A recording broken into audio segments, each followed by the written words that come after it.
আমার husband video call দিয়েছে, এখন তো আমি ধরা পড়ে যাবো, কি করবো? পেয়েছি, ফোনটা ধরো তো। আরে এই মেয়ে, এ আমার সাথে লাগে। আরে চুপ থাকুন তো। আরে এটা তো আমগুড়া এলাকার রাসেলের বউ। রাস্তা হয়ে বলো কে? এই মুখটা চাপতে ধরো না। দাও।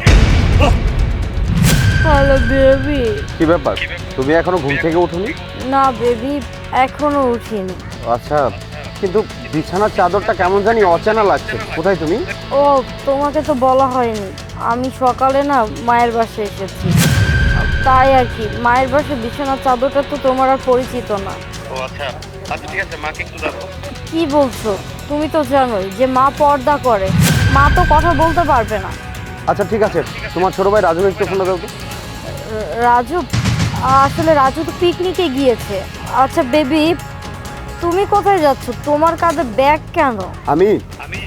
আমি একটা বেঈমানকে ধরতে যাচ্ছি।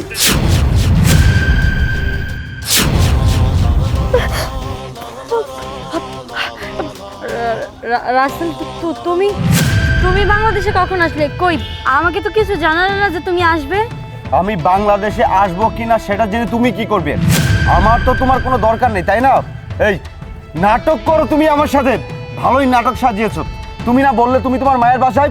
এটা কি তোমার মায়ের বাসা, নাকি এখানে তুমি প্রেম করতে এসেছো? না মানে তুমি এসব কি বলছো? কি বলছি বুঝতে পারছো না? আরে তুমি যে আমাকে রেখে অন্য একটা ছেলের সাথে পরকীয়া করো সেটা আমার জানা আছে, সেটা আমি জানি। মানে কে বলেছে তোমাকে এসব কথা? কে বলেছে? আরে এই যে মস্তু কাকা আছে না, এই মস্তু কাকা আমাকে সবকিছু বলেছে। প্রথমত তার কথা আমি বিশ্বাস করিনি, পরে যখন আমাকে এই ভিডিওটা পাঠিয়েছে তখন বিশ্বাস করেছি। বেবি, এইভাবে আর কতদিন প্রেম করবো বলো? আমাকে বিয়ে করবে না? তোমার সমস্যা তো একটা, তোমার এই হাজবেন্ড বিদেশ থেকে টাকা পয়সা ঠিক মতো না পাঠালে আর তুমি আমাকে টাকা পয়সা না দিলে আমি কিভাবে বাসর ঘরটায় সাজাবো, তোমাকে কিভাবে বিয়ে করবো, এগুলো একটা খরচা আছে না?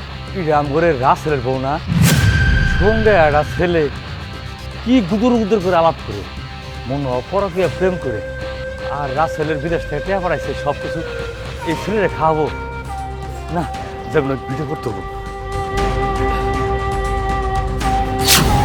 শোনো, সেটা বিষয় না। এ মাসের টাকাটা কি তোমার হাজবেন্ড পাঠিয়েছে নাকি? হ্যাঁ, এই মাসে তো 10,000 টাকা আরো বেশি পাঠিয়েছে। তাই নাকি? তাহলে একটা কাজ করো, তুমি আমাকে অন্তত 5 লক্ষ টাকা দাও।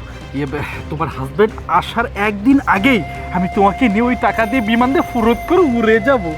ঠিক আছে বেবি, চলো তাহলে। আচ্ছা ঠিক আছে, চলো। যেমন ওই আমার পোলার দেয় এই ভিডিওটা পাঠিয়ে দেবে। কি এখন বুঝতে পারছিস? এই কেন এমনটা করেছিস বল, কেন এমনটা করেছিস? আমি তোর জন্য কি না করেছি? তোর জন্য আমি সব কিছু করেছি, তোর জন্য আমি প্রবাসী হয়েছি, তোর জন্য আমি দিনরাত পরিশ্রম করে মাথার ঘাম পায়ে ফেলে প্রতি মাসে মাসে বিগ অ্যামাউন্টের টাকা পাঠিয়েছি।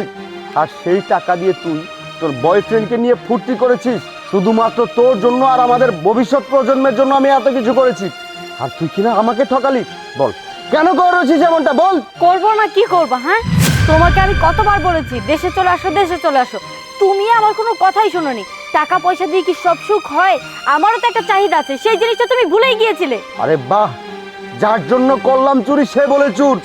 তোর জন্য আমি এত কষ্ট করেছি, আর তুই কিনা এখন আমাকে বলছিস আমি কেন নেই দেশে? এই আমি যখন দেশে ছিলাম তখন তুই আমাকে কি বলেছিলি? তখন তুই আমাকে বলেছিলি কিছু একটা করতে হবে, এভাবে বসে থাকলে হবে না, আমাদের ভবিষ্যৎ প্রজন্মের জন্য কিছু করতে হবে। শুধুমাত্র তোর কথা শুনে আমি এমনটা করেছিলাম, তোর কথা শুনে আমি প্রবাসে গিয়েছিলাম। কেন তাহলে, কেন এমনটা বলেছিলি তখন তুই? আর এখন তুই বলছিস আমাকে তোর প্রয়োজন।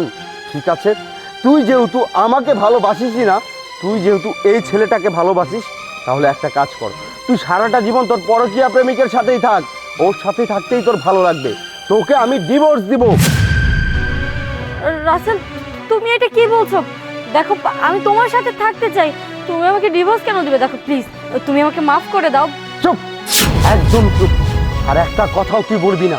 তোর মতো কাল নাগিনীকে আমি কোনোদিনও ক্ষমা করব না। সময় মতো ডিভোর্স লেটারটা পেয়ে যাবি। মস্তু কাকা চলেন। আরে রাসেল শোনো।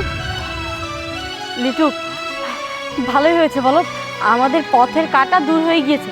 চলো আমরাও বিয়ে করে নিব। আরে ছাড় তো, কি যত সব আজে বাজে উল্টাপাল্টা কথা বলছো? এই, আমি কি তোমাকে মন থেকে ভালোবাসতাম না? আরে না না, তোমার স্বামী যে বিদেশে থাকতো তার টাকা পয়সা হাতিয়ে নেওয়ার জন্য তোমার সাথে শুধুমাত্র আমি চিল করতাম, এছাড়া আর কিছুই না। শোনো, এতে তোমার স্বামী তোমাকে ছেড়ে চলে গিয়েছে, এখন টাকাও নেই, আমিও নেই। Tata, bye bye, good night. আরে লিটু